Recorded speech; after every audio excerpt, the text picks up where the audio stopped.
पूर्णात् पूर्णमुदच्यते पूर्णस्य पूर्णमादाय पूर्णमेवावशिष्यते। ओम शांति शांति शांति।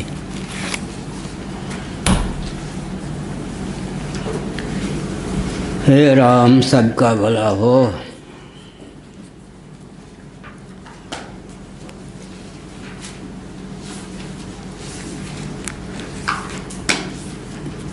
कितने पृष्ठ चलेगा? 556। अच्छा, 9। ठीक। नामापिते च मधुरम मधुरम स्वरूपम कर्मापिते च मधुरम मधुरा स्मृतिश्च बुद्धिं प्रबोधयत् प्रभो मधुबोध शक्तिं विद्यां प्रयच्छ परमां परिभावयामि। नारायणाखिल गुरो भगवन् नमस्ते शिवाय नमः शिवलिंगाय नमः। तन्मे मनः शिव संकल्पमस्तु। सर्वे भवन्तु सुखिनः। नारायण।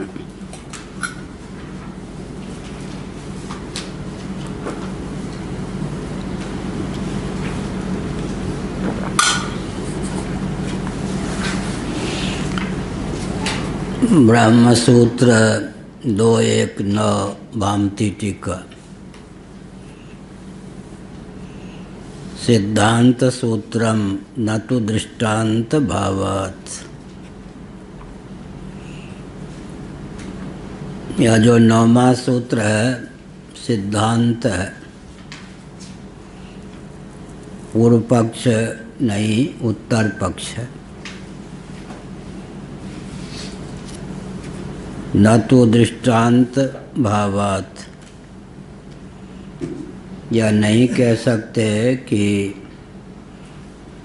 आपके पक्ष में कोई दृष्टांत नहीं है, दृष्टांता सिद्धि नामक दोष है, ऐसा नहीं कह सकते, क्योंकि दृष्टांत का सद्भाव हमारे पक्ष में है। कोई भी पक्ष उपस्थापित किया जाता है तो उभय सम्मत दृष्टांत की आवश्यकता होती है। अगर वादी प्रतिवादी में एक पक्ष ने कोई दृष्टांत प्रस्तुत किया, दूसरे को वह अमान्य है, तो उसका नाम दृष्टांत नहीं होता। तो फिर जिसने दृष्टांत प्रस्तुत किया है उसका यह दायित्व होता है कि सामने वाले को उसके प्रति आस्थान्वित करे। स्वप्ना भावा सत्या न भवन्ति उचित देशादि शून्यत्वात् रजत भुजंगादिवत्। रजत भुजंग आदि जैसे सत्य नहीं है, ऐसे ही स्वप्न प्रपंच भी सत्य नहीं है। जगत स्वप्नवत मिथ्या है, ऐसा सिद्धांती ने कहा। सामने वाले ने कहा कि स्वप्न तो हम भी मानते हैं, आप भी मानते हैं, लेकिन स्वप्न हमारी दृष्टि में सत्य है, मिथ्या नहीं है। तब सिद्धांती का यह दायित्व होता है कि वह सामने वाले को जो प्रस्तुत दृष्टांत है उसके प्रति आस्थान्वित करे। तब सिद्धांती ने कहा स्वप्न भावाः सत्या न भवन्ति कथम उचित देशादि शून्यत्वात्। जिस वस्तु की अभिव्यक्ति के लिए, जिस व्यक्ति की अभिव्यक्ति के लिए जितना अपेक्षित समय और स्थान चाहिए, उसके बिना ही कदाचित वह उत्पन्न हो जाए तो उसका मिथ्यात्व मान्य है। उचित देशादि शून्यत्वात्। अब उसमें फिर दृष्टांत दे दिया रजत भुजंगादिवत्। रजत भुजंगादिवत् केवल व्याकरण से अर्थ नहीं लगेगा, यहाँ पर रजत भुजंग का अर्थ चांदी के सर्प नहीं, सुक्ति रजत और रज्जु सर्प आदि के समान। सुक्ति रजत रज्जु सर्प आदि के समान। हथेली पर सरसों जमाना, एक कहावत है हिंदी में, हथेली पे सरसों जमाना। अब हथेली जो है सरसों के लिए उचित देश नहीं है, और एक क्षण में ही इतना बड़ा सरसों का पौध दिखा दिया। तो काल भी ऐसे। हिता नाम की नारी होती है, व्यावहारिक जगत से एक क्षण का समय प्राप्त होता है, तिल के समान छोटा सा स्थान प्राप्त होता है, लेकिन उसमें भूधर आदि दृष्टिगोचर, आकाश, वायु, ये सब। तो जिस वस्तु की उत्पत्ति के लिए जितना देश चाहिए, जितना काल चाहिए, उसके बिना ही अगर वह दृष्टिगोचर हो तो उसको मिथ्या कहते हैं। योग वासिष्ठ में तो तत्वज्ञान और सिद्धि दोनों की पराकाष्ठा का वर्णन है। 10 भाई थे, सबके सब तत्वज्ञ हो गए। आयु बहुत शेष थी, अभी क्या करते। सबने कहा भाई अपन, ये बचपन में बोलते थे अपन। अपन अपने क्या करें, ब्रह्मा बन जाएं। तो भाई कौन मानेगा आपको ब्रह्मा? ब्रह्मा तो बैठे हुए अपने पद पर, उनको रहने दो। एक ब्रह्मांड में कितने ब्रह्मा होंगे, एक ब्रह्मा तो बैठे हैं, तुमको कौन वहाँ बैठने देगा? अरे उनकी क्या ज़रूरत है। योग वासिष्ठ में 3 फीट लंबा 3 फीट चौड़ा कोई पत्थर देख लो, उसी में हम क्या करेंगे, सिद्धि के बल पर एक ब्रह्मांड बना देंगे, 14 भुवन। उसमें ब्रह्मा बन के हम प्रतिष्ठित रहेंगे। इंद्र ये सब, वरुण आदि सब अपना अपना कार्य करेंगे। बना दिया। एक 11वें सिद्ध आ रहे थे, उन्होंने दृष्टि दी, अरे विचित्र बात है, 2 फरदांग के अंतर ही 10 ब्रह्मांड नहीं है। तो एक एक व्यक्ति जो है एक एक ब्रह्मांड का राजा बन के बैठा है, ब्रह्मा बन के। जहाँ ब्रह्मा बन के बैठा है, जिस पत्थर में उसने ब्रह्मांड दिखाया चतुर्दश भुवनात्मक, वो पत्थर की लंबाई चौड़ाई मान लो 3-3 मीटर। ऐसे है। योग वासिष्ठ में कथा है, तो उनका नाम भी दिया है, काल भी दिया गया है। तो विचित्र बात है। इसका मतलब क्या हुआ, जिस वस्तु और जिस व्यक्ति की उत्पत्ति के लिए, स्थिति के लिए जितना अपेक्षित देश और काल है, उसके बिना ही कदाचित उसकी उत्पत्ति हो जाए, तो यही माया है।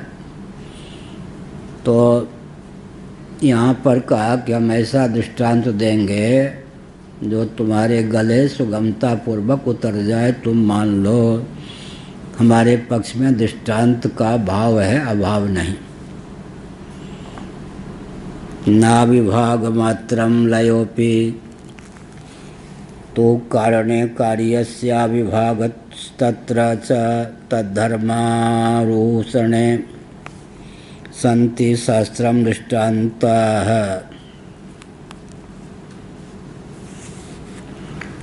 अब कहते हैं अविभाग मात्र का नाम लय नहीं है। वाचस्पति मिश्र जी, विभाग मात्र का लय हो जाए, इसका नाम अविभागापन्नता का नाम, विभाजक रेखा विगलित हो जाने का नाम सचमुच में लय नहीं है।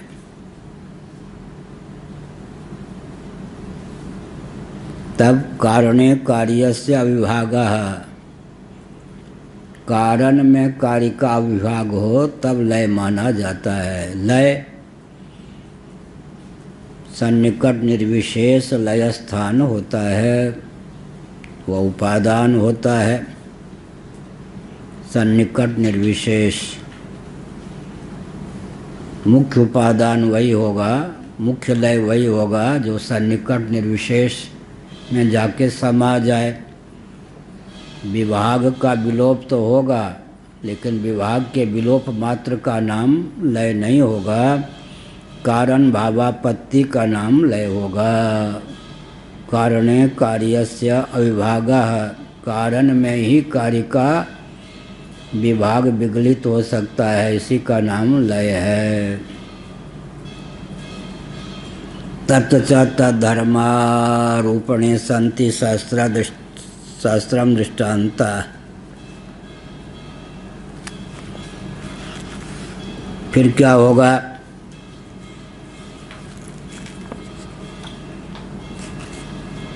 वो जो विभाग विलीन हो गए कारण में, उपादान कारण में,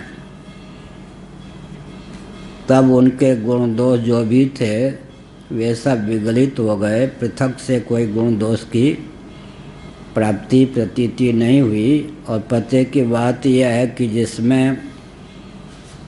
जिसका लय होता है वह लीन पदार्थ, उसमें अपने गुण या दोष का आदान करने में बिल्कुल समर्थ नहीं होता,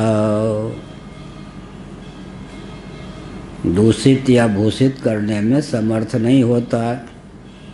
विभाग विगलित हो जाएं तो विभाग युक्त पदार्थ अपने दोष या गुण का आदान करने में कारण में समर्थ न हों, कारण भावापन्न होकर ही शेष रह जाएं, इसी का नाम तो लय है।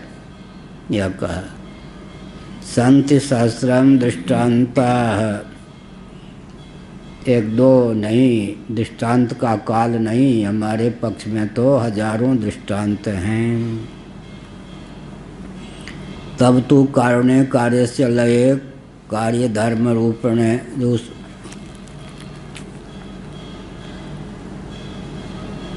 न दृष्टांत लबोस्ति लयोस्प्यस्ति, लबोस्त लिख लिया।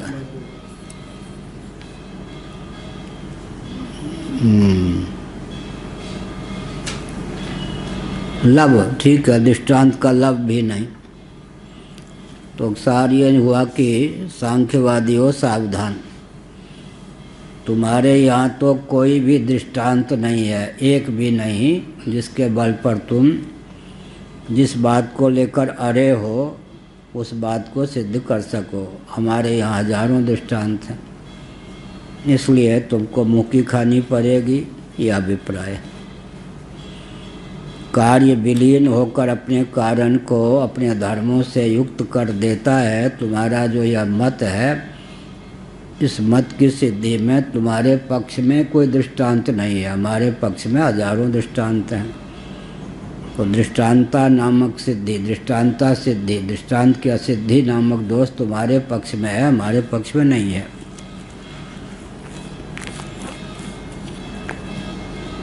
अनन्यत्वेपि इति भाष्य की पंक्ति है। यथा रजतस्य आरोपितस्य पारमार्थिकम रूपम शुक्तिर्न च शुक्ते रजतमेवं इदम अपि इत्यर्थः। एक दृष्टांत प्रातिभाषिक वस्तु को लेकर भामतीकार महाभाग ने प्रस्तुत किया।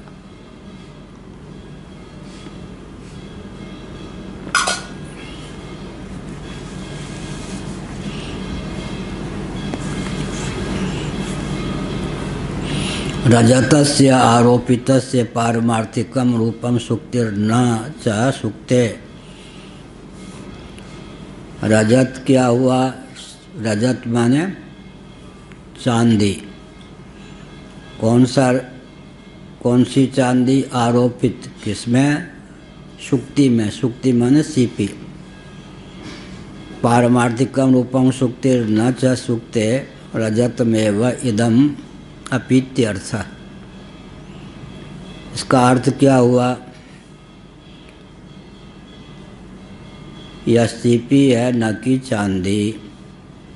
तो चांदी या रजत सीपी में सुक्तिका में कल्पित हो जाती है, आरोपित हो जाती है। नील पृष्ठ त्रिकोण भाग जो सीपी का होता है वो ऐसे छिपा रहता है। चांदी सरीखा जो भाग चमकीला होता है वो परिलक्षित होता है सूर्य या चंद्रमा की रोशनी से और उद्दीप्त उस दशा में सीपी माने सम्मुख जो उसका रजत जैसा भाग चमकीला है उसमें रजत बुद्धि हो जाती है। नील पृष्ठ त्रिकोण भाग का दर्शन नहीं होता तब।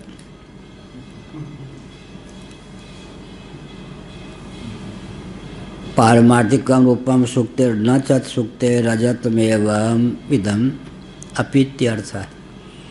अब जो है यह सीपी है न कि रजत, बिल्कुल जगह है भाई। यह सीपी है न कि रजत, यह सुक्ति है न कि चांदी। इस प्रकार किसी ने प्रबोधित किया, निरीक्षण परीक्षण के बल पर विसिद्ध हो गया, तब जाकर वो जो विलीन चांदी है अपने कोई गुण धर्म का या मूल्य का ही आदान करने में समर्थ है। क्या मूल्य का ही। पूज्य स्वामी अखंडानंद महाराज विनोदी बहुत थे। वो इस ढंग से उदाहरण कल्पित कर लेते थे और बहुत गंभीरता पूर्वक बोलते थे कि लोगों को होता था कि ऐसी घटना घटी, बाद में कहते थे साहब मेरी कल्पना। तो एक कोई सज्जन आ गए, द्वैत प्रमुख अद्वैत को गौण मानने वाले। उन्होंने राज पंडितों को जीत लिया राजा के दरबार में। पंडित लोग विद्वान तो थे, शास्त्रार्थ में निपुण नहीं थे।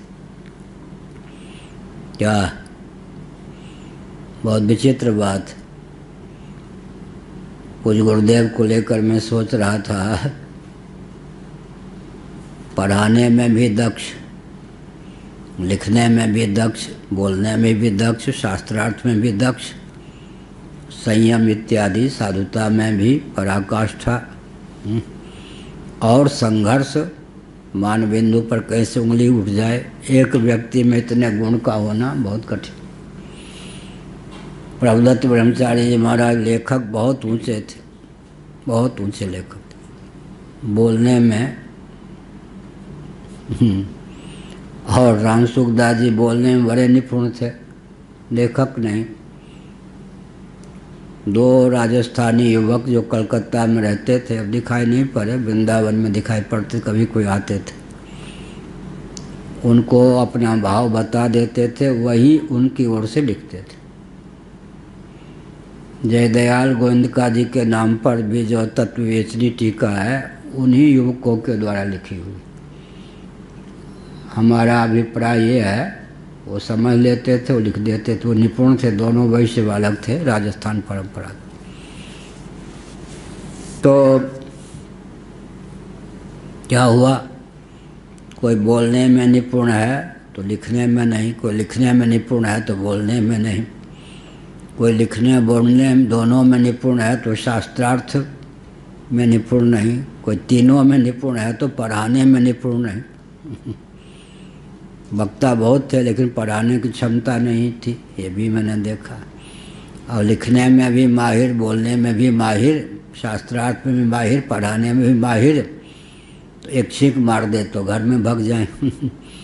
स्वस्थ क्रांतिकारी नहीं, मान बिंदुओं की रक्षा के लिए कोई ये सब भी हो जाए, सबको ललकार भी दें, तो जीवन में वो साधुता इत्यादि नहीं, लोभ भाई के आगे घुटना टेक दें।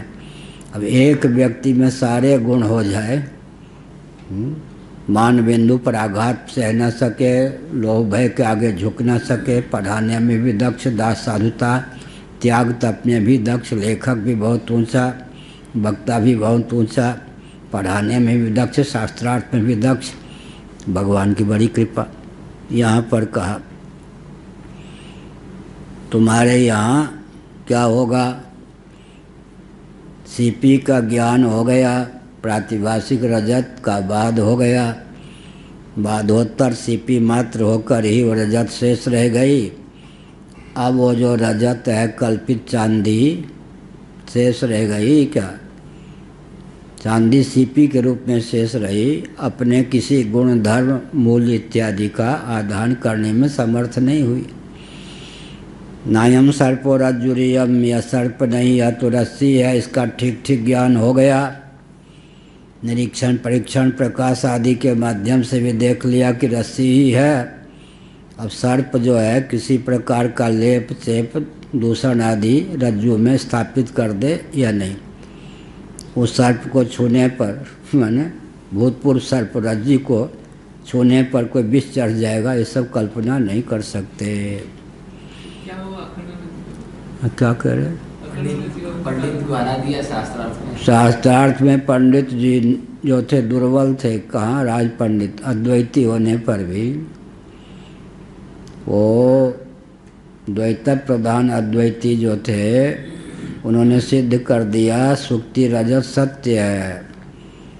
बाद में कहा राजन पुरस्कार तो आपने दिया नहीं, हमने आपके पंडितों को राज्यसभा में मौन कर दिया। उन्होंने कहा बहुत अच्छा, हमारे राज्य में जितनी सीपी सुक्ति रजत है, आना लेखपाल आओ तो सही, हमारा लेटर पैड तो लाओ, लिख के दे देते हैं। वो मना नहीं कर सकते थे, अब तो शास्त्र में सिद्ध कर चुके कि सत्य हैं सुक्ति रजत। मना कैसे करते, वो तो सिद्ध कर चुके थे ना। तो जीत करके भी हार गए, हलवा नहीं मिला। क्या शास्त्रार्थ में जीते भी और हलवा नहीं मिला, कोई पैसा नहीं, दक्षिणा नहीं। हाँ एकदम। अब मना तो कर सकते नहीं थे, क्या मना कैसे करते? मना करते तो शास्त्रार्थ में जीत कभी हार जाते तो दक्षिणा नहीं मिलती। दक्षिणा इतनी दी गई, हमारा जितना लंबा चौड़ा राज्य है लिखित, कोई भी इनको सुक्ति रजत बटोरने में प्रतिबंधक नहीं होगा। राजा का अनुशासन है, बेचारे चुपचाप चले आए, भोजन भी नहीं पूछा गया। रजत बटोरी है हमारे राज्य में, तो सत्य सिद्ध करके भी हाथ क्या लगा, कुछ नहीं। यथा रजतस्य आरोपितस्य पारमार्थिकम रूपम सुक्ति ही, आरोपित जो रजत है उसका पारमार्थिक रूप क्या है? सीपी चांदी। न च सुक्ते रजतमेव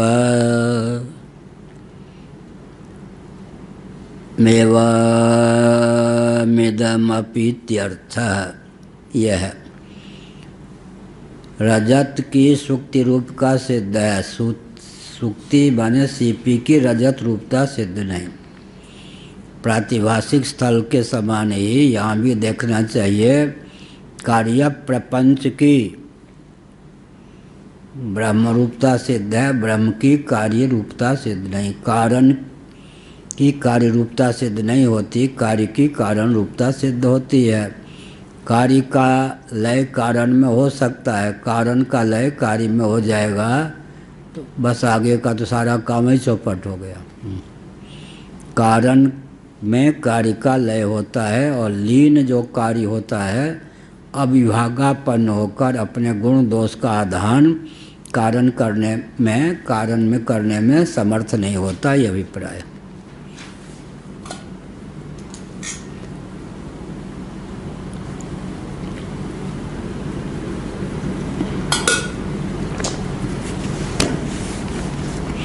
लेकिन वह विचार सागर क्या हो गया, हमने छुआ नहीं फिर भी बंद, ठीक है। आपस में समसत्ता जिनकी, लक्ष्य साधकता बाधकता तिनकी, विचार सागर। आपस में समसत्ता जिनकी, लक्ष्य साधकता बाधकता जिनकी तिनकी। समसत्ता वाले जो होते हैं उनमें साधक बाधक भाव होता है। यहाँ तो विषम सत्ता है, किसमें? रज्जु सर्प सुक्ति रजत आदि में। एक की पारमार्थिकी सत्ता, एक की प्रातिभासिकी, और दोनों व्यावहारिक हो। क्या हो गया? ताम्र पात्र भी ताम्र भी, आपस में समसत्ता जिनकी, लखी साधकता बाधकता तिनकी। ऐसे विषम सत्ता, एक पारमार्थिक हो एक प्रातिभासिक हो, एक व्यावहारिक हो एक पारमार्थिक हो, एक व्यावहारिक हो एक प्रातिभासिक हो, तो विषम सत्ता। अपिच स्थित, ये सब, इन सब से व्यवहार में क्या लाभ होता है? परमार्थ में तो मोक्ष का मार्ग प्रशस्त हो जाता, व्यवहार में क्या होगा लाभ? बोलिए भृगु जी। रखना है, किसको छोड़ना है, ये ज्ञान तो हो जाता। ठीक। विलय, जो विलीन होने आ रहा है, समर्पित होने आ रहा है, वो यदि हमको प्रभावित कर दे तो चार खाने चित्त हो जाएंगे। इसलिए देखना चाहिए क्या। ये सब कार्य कारण भाव। बताने तक ही है, व्यवहार में भी ये अपनाते हैं। कौन ये? क्या क्या कहा था अभी? किसको रखना है, किसको छोड़ना है। हाँ, किसको पकड़ना है, किसको छोड़ना है। हाँ ठीक है, बात है, बढ़िया।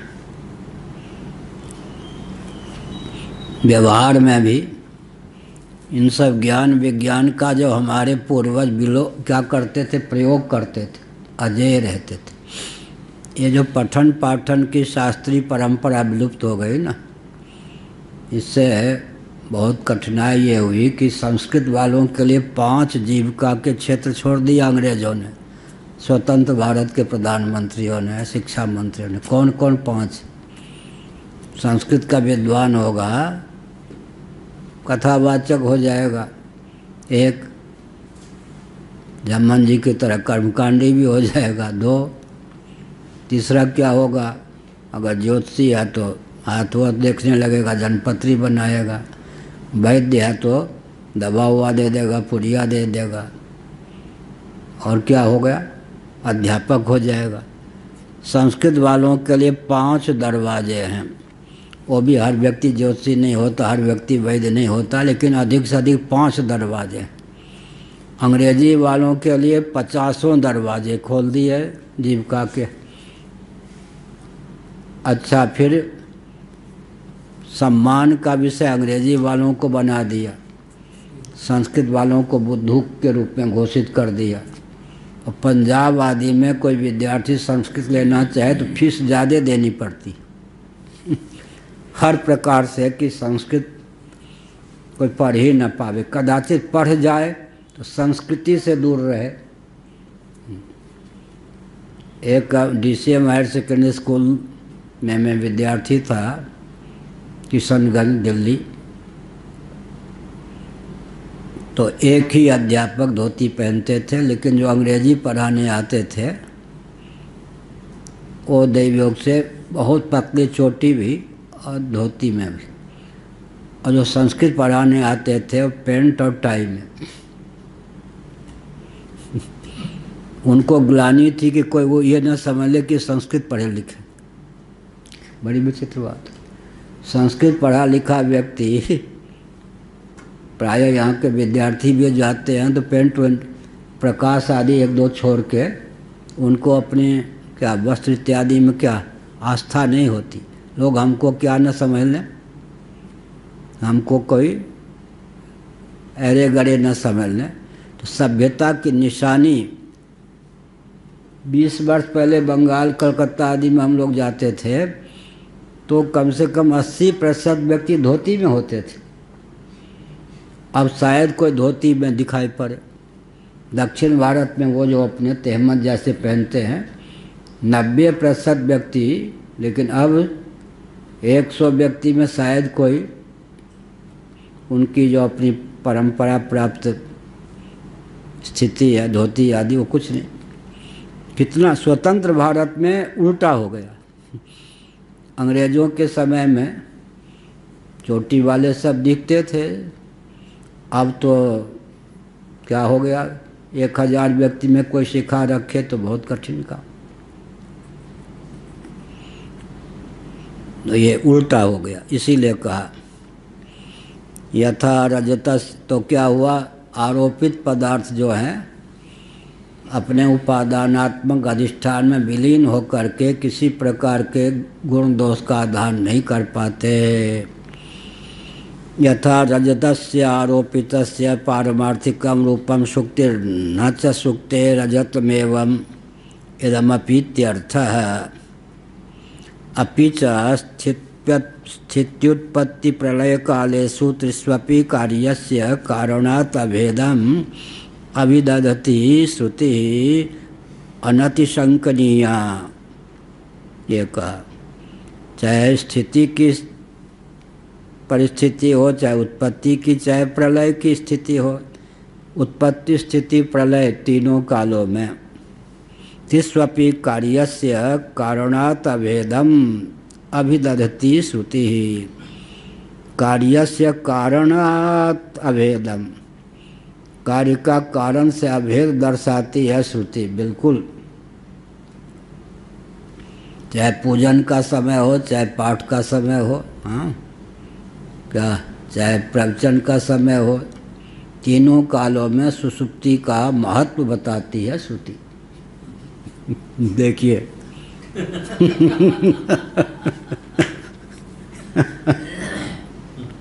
क्या, हाँ, तो चाहे उत्पत्ति की दशा हो, चाहे स्थिति की दशा हो, चाहे समृद्धि की दशा हो, क्या है, तीनों कालों में कार्य जो है कारण भावापन्न होकर रहता है। ये नहीं कि प्रलय दशा में कार्य का लय होगा कारण में तो कार्य कारण भावापन्न हो जाएगा। स्थिति दशा में भी कार्य कारण भावापन्न होकर ही परिलक्षित है। उत्पत्ति दशा में भी तीनों कालों में कार्य की कारण रूपता सिद्ध है, न कि कारण की कार्य रूपता। बच्चे बहुत मनोवैज्ञानिक होते हैं, छोटे छोटे बच्चे जब वो समझ लेते हैं कि माता पिता मुझ पर इतने आसक्त हैं तो फिर वो चलाना शुरू कर देते हैं। मनोवैज्ञानिक होते हैं। जब उनको मालूम होता है कि लाड़ प्यार स्नेह सुविधा सब देते हैं, लेकिन हमारी दास्ता या हम पे इतनी ममता नहीं है कि हमारे, तो फिर अनुशासन मानते हैं। हाँ, यहाँ एक पंडित थे तेजापाल शर्मा जी, बेटा जो था, 2 बेटे थे, कोई कुछ सुनने वाला, समझते थे कि इतना रागान्वित हैं कि इनका अनुशासन मुझ पे नहीं चल सकता। तो जब व्यक्ति समझ लेता है कि ये मुझ पे लट्टू हो गए, तब पत्नी भी अनुशासित रह जाए, ये सब ने पति को अनुशासित कर दे। जो ही व्यक्ति परख लेता है कि दास हो गया, तो वहीं फिर चेला नहीं रह जाता, गुरु हो जाता। कोई शिष्य नहीं, कोई गुरु नहीं। मनोविज्ञान बच्चा भी समझता है कि अब ये माता मुझ पे इतने स्नेह करती है कि चांटे वाटे तो क्या, अब मुझ पे बिल्कुल लट्टू है, मेरे बिना चैन नहीं, कल नहीं, तो बच्चा फिर चलाने लग जाता। इसलिए चाहे उत्पत्ति काल हो, चाहे स्थिति काल हो, चाहे समृद्धि काल हो, लेकिन कार्य कारण भावापन्न होता है, कारण कार्य भावापन्न नहीं होता। कार्य कारण मातृदेवो भव, पितृदेवो भव, आचार्य देवो भव, ठीक है। इसका उल्टा कर दें तो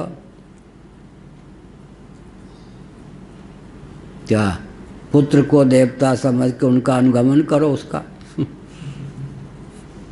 और शिष्य को गुरु समझ के उसका अनुगमन करो। उल्टा हो गया तो गया। उपासना है ना, पत्नी पति की उपासना करके सद्गति प्राप्त कर सकती है, पुत्र पिता माता की उपासना करके, शिष्य आचार्य की उपासना करके, ऊर्ध्वमुख ये स्नेह देते हैं, वात्सल्य देते हैं, सब कुछ ये है। लेकिन उपास्य तभी तक बना रहेगा व्यक्ति जब दास्ता नहीं पालेगा। शिष्य गुरु का अनुगमन करे, ठीक है।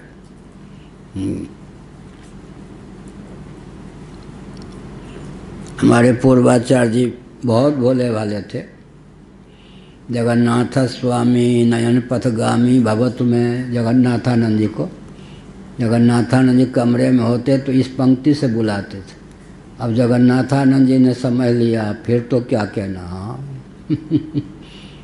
शंकराचार्य अपने स्थान पर होंगे, वो इतने नखरा दिखाने लग गए कि फिर हमको मुंह खोलना पड़ा। इसका मतलब क्या है?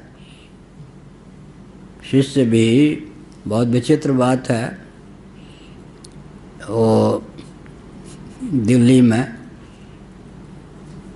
प्रथम चौमासा पूर्वाचार्य महाराज की आज्ञा से मैंने दिल्ली में किए शंकराचार्य होने के बाद। जय स्वामी भी साथ में थे पढ़ने, और ये भी रघुनाथ लवानिया जी, कैवल्यानंद जी भी पढ़ते थे, चिन्मयानंद जी महाराज साथ में थे। तो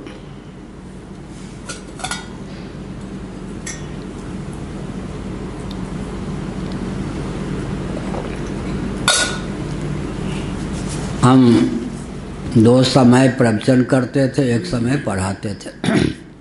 अशोक विहार में जीवन लक्ष्मण। हाँ हाँ। और महाराज जो थे थोड़ी दूर पर 2 फरलांग पे चौमासा हो।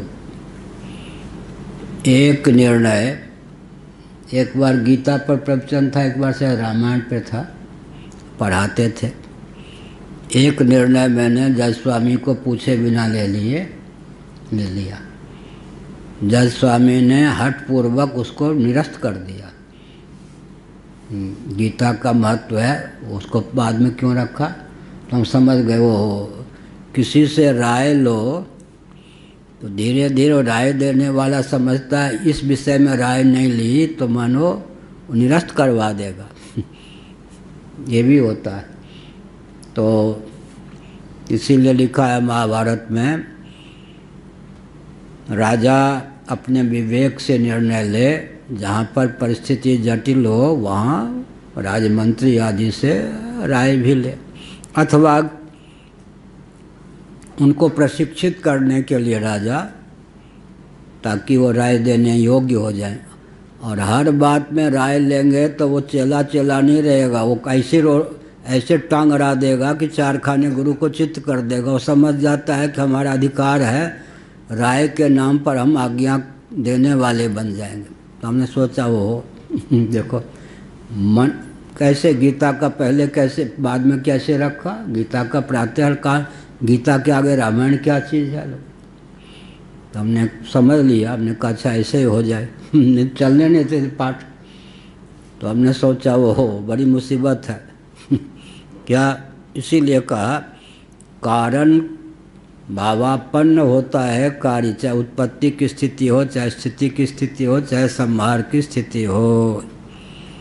राय देने वाला अपना अधिकार न समझ ले कि बिना मेरी राय के कुछ नहीं कर सकते, और राय का अर्थ हो जाता है अंत में कि मेरी आज्ञा के बिना ये कुछ नहीं कर सकते। इसीलिए यहाँ उत्पत्ति स्थिति समृद्धि तीनों कालों में क्या है, कार्य कारण भावापन्न होता है। कारण कार्य भावापन्न हो जाएगा तो आगे का तो काम ही सब चौपट हो जाएगा।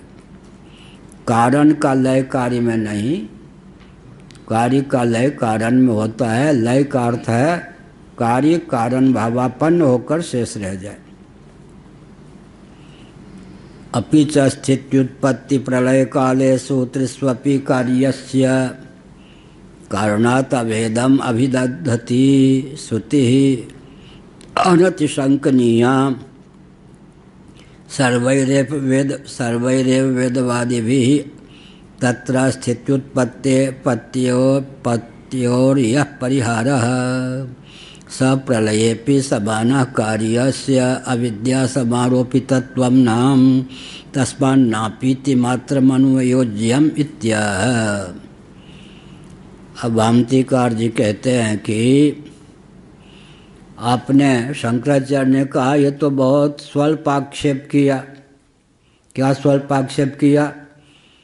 कि जब कार्य प्रपंच कारण में लीन होगा या होता है तब अपने गुण दोष का आधान कर देता है, ऐसा कहना। आप ये भी कह सकते हैं ना कि स्थिति काल में भी ये दशा हो सकती है, उत्पत्ति काल में भी, लेकिन तीनों काल में एक ही नियम चरितार्थ है। क्या? कार्य कारण में लीन होता है, कारण कार्य में लीन नहीं होता। यह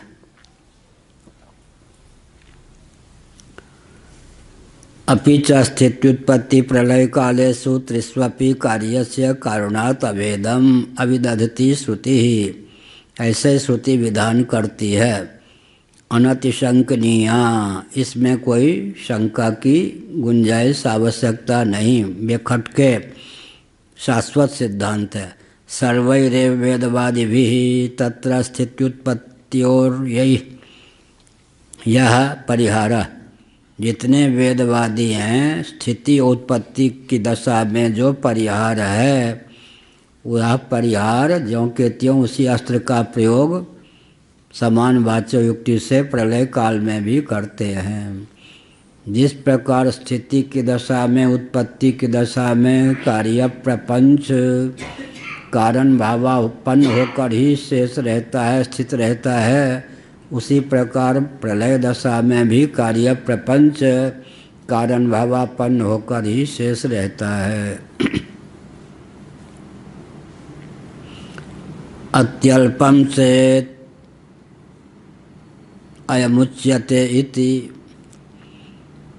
यही भाष्यकार भगवान ने कहा कि आपको तो तीनों दशा को लेकर प्रश्न करना चाहिए था, आक्षेप करना चाहिए था।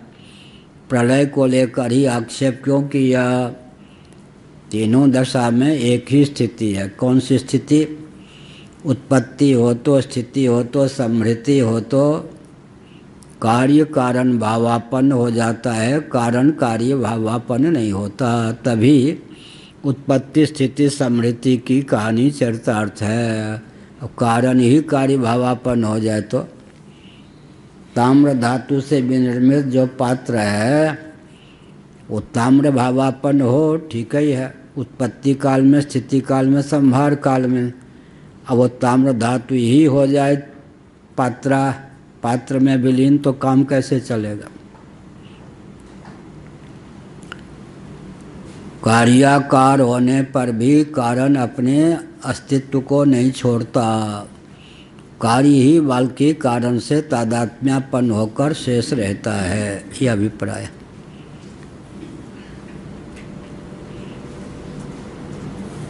अस्ति चायम अपरो दृष्टांत है। इस संदर्भ में दूसरा दृष्टांत भी हमारे पास है।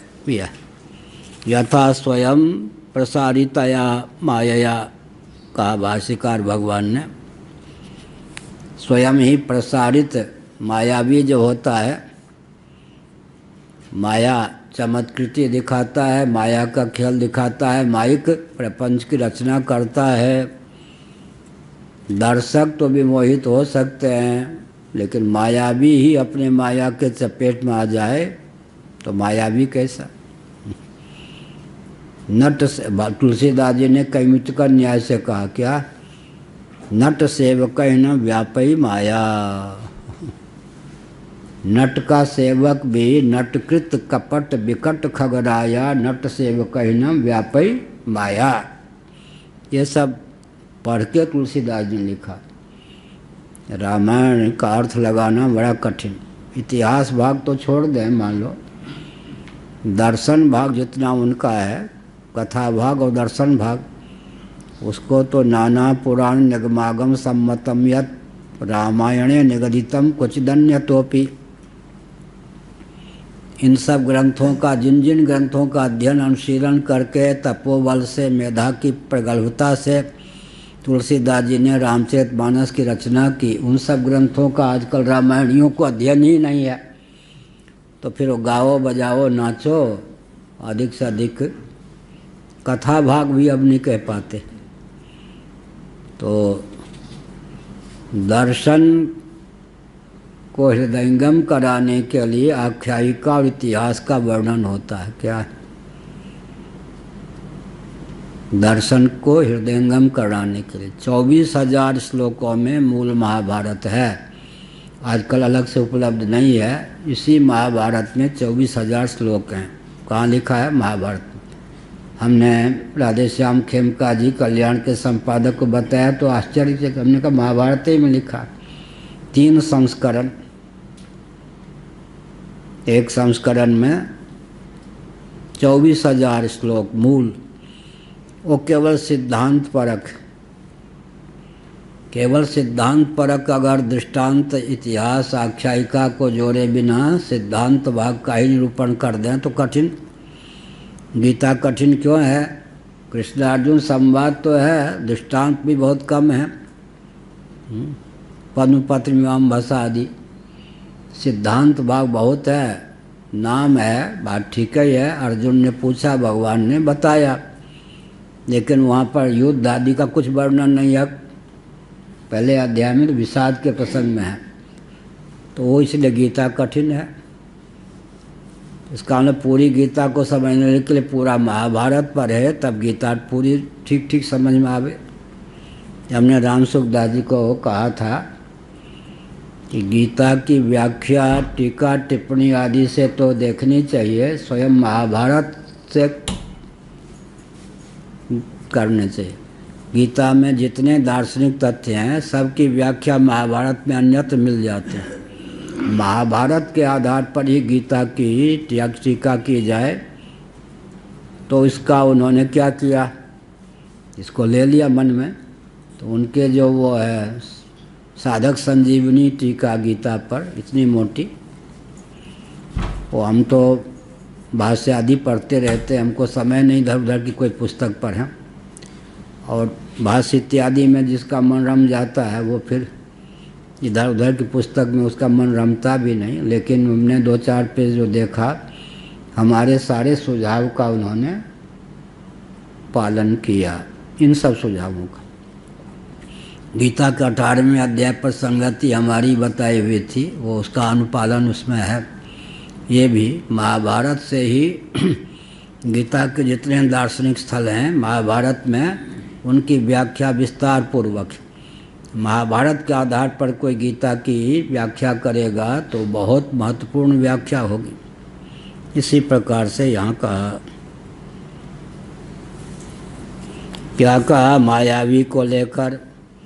अब मायावी ही अपनी माया के चपेट में आ जाए तो मायावी कैसे?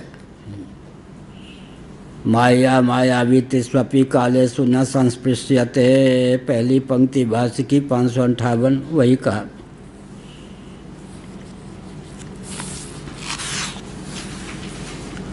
अस्ति चायमपरो अत्यल्पा अस्ति चायमपरो दृष्टान्तः, ये भाष्यकार ने कहा। 557 पेज अंतिम पंक्ति भाष्य, अस्ति चायमपरो दृष्टान्तो यथा स्वयं प्रसारितया मायया मायावी तिस्वपि कालेषु न संस्पृश्यते, अपने द्वारा फैलाई हुई माया से मायावी तीनों कालों में विमोहित नहीं होता, संस्पृष्ट नहीं होता, तनिक भी वो माया लेप चेप का आदान उसमें कर नहीं सकती। ऐसे ही तुलसीदास जी ने कैमुतिका न्याय से लिखा, नट सेव कहना व्यापई माया, नट कृत कपट खगराया, विकट कपट खगराया, नट सेव कहना व्यापई माया। नट टकार बहुत है इसमें, नट कृत कपट विकट कपट खगराया, नट सेव कहना व्यापई माया। नट कृत कपट विकट कपट खगराया, बढ़िया पंक्ति, अनुप्रास, टकार बहुत है, टकार। तो क्या अर्थ हुआ फिर? नट सेवक को भी नटकृत माया की व्याप्ति नहीं होती, तो कैमुतिका न्याय से, कैमुतिका न्याय से क्या होगा? नट कैसे वो अपनी माया के चपेट में आ जाएगा? ऐसे यह कहा। लौकिका पुरुष है, यह भी भाष्य की पंक्ति उद्धृत की उन्होंने। लौकिक पुरुष एवं अवस्थात्रय साक्षेकः सत् इति। अब जागृत अवस्था आती है जाती है, स्वप्नावस्था आती है जाती है, सुषुप्ति अवस्था भी आती जाती है, लेकिन अवस्था त्रय का जो साक्षी है वो तो एक ही है ना। आगमा पायनो नित्याः तांस तितिक्षस्व भारत। जागृत आई गई, स्वप्नावस्था आई गई, सुषुप्ति आई और गई, लेकिन क्या है, साक्षी एक ही है। अधिष्ठान भूत साक्षी ही, साक्षी का आश्रय लेकर ही जागृत स्वप्न सुषुप्ति की प्रतीति होती है, ये अभिप्राय है। एवं अवस्था त्रय साक्ष्यकः इति, साक्षी में भेद नहीं है, साक्षी एक ही है। अवस्था त्रय उत्पत्ति स्थिति प्रलयाः, अवस्था त्रय का अर्थ क्या है? व्यष्टि में जागृत स्वप्न सुषुप्ति, समष्टि में स्वप्न के स्थान पर कौन हो जाए? उत्पत्ति, जागृत के स्थान पर स्थिति संहार और सुषुप्ति के स्थान पर संहार। स्वामी रामतीर्थ जी का जो भी साहित्य है मैंने 1966 में पढ़ा था, ऋषिकेश में हम 6 महीने रहे थे तब। ग्रंथागार बहुत बड़ा था निमिष वालों का, राम पुस्तकालय बहुत बड़ा, तो वहाँ जाके पढ़ते थे। रामतीर्थ जी का एक वचन बहुत मुझे प्रभावित करने में समर्थ हुआ। उत्पत्ति का रहस्य जानना चाहते हो तो अपनी स्वप्नावस्था का अनुशीलन करो, स्थिति का रहस्य जानना चाहते हो तो जागर दशा का अनुशीलन करो, संभार का रहस्य जानना चाहते हो तो सुषुप्ति का अनुशीलन करो। जो व्यष्टि जागृत स्वप्न सुषुप्ति के रहस्य को नहीं जानता, वो अपने प्रति या दूसरे के प्रति भी न्याय नहीं कर सकता। यह जागृत भी आती है, तो इसी को कहा अवस्था त्रयम उत्पत्ति स्थिति लयाः। समष्टि में अवस्था त्रय का अर्थ क्या हो जाएगा? उत्पत्ति स्थिति प्रलय। कल्पांतरेण असामंजस्य कल्पांतरेण दृष्टांत भावम परिहारमाह। अब कहते हैं कल्पांतर में असमंजसता की स्थिति हो जाएगी।